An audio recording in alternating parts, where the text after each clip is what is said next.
one of the best to ever do it. That's what I always thought of Scott Hall.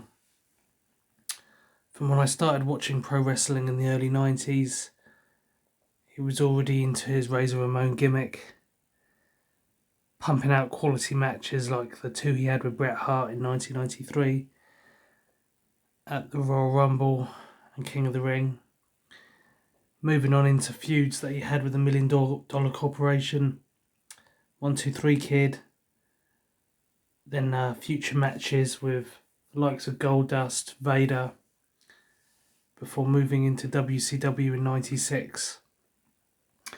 And of course, relaunching wrestling as we knew it with the formation of the New World Order with Kevin Nash and then Hulk Hogan. And really started the Attitude Era that we saw going into the Monday Night Wars between WCW and WWF. You saw D-Generation X coming to life. You saw Stone Cold Steve Austin. And a lot of that was off the back of the great work that someone like Scott Hall did.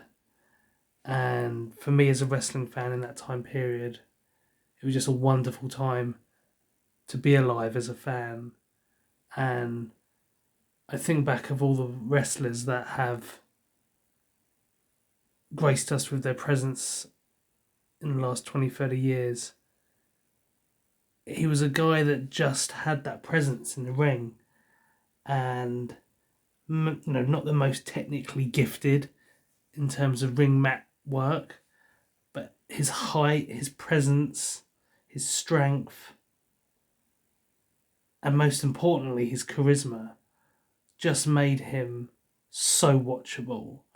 And when you go back to his very early vignettes before he started as Razor Ramon, with that Tony Montana Scarface-esque gimmick that McMahon gave him, my God, he made it work for him, and he made it his own, to the extent that WWF attempted to put a lawsuit on WCW over gimmick infringement when he came to WCW, because all of those mannerisms that were Razor's, he'd made his own as Scott Hall. It was just the person he was. And just fantastic. And when I used to watch WCW Monday Nitro, I used to tape it on VHS for my friends at school. I used to be the distributor of the videos. And, NWO was just so cool. They were the anti-heroes. And he was the massive part of that.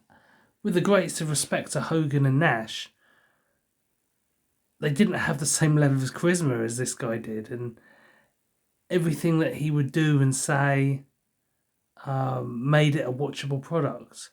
Of course, with all of that said, he had his demons. He had his issues with alcohol and drugs. But it's people like Diamond Dallas Page and Jake the Snake Roberts, people that helped him conceivably add another decade to his life. And to be so thankful for people like DDP for everything he did for him. And obviously his close friends Sean Waltman, Kevin Nash, Paul Levesque, Shawn Michaels, everyone who's associated with him who helped him.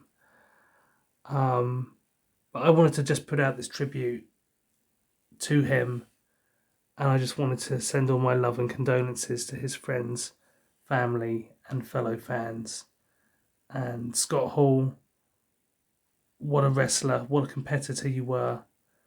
And to quote the bad guy, bad times don't last, but bad guys do. Much love.